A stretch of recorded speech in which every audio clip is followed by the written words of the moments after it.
يا بني آدم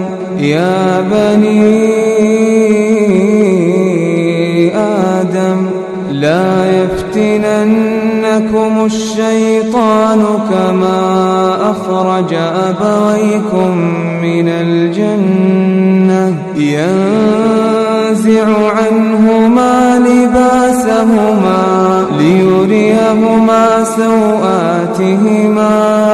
إنه يراكم هو وقبيله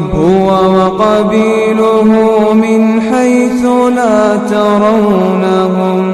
إنا جعلنا الشياطين أولياء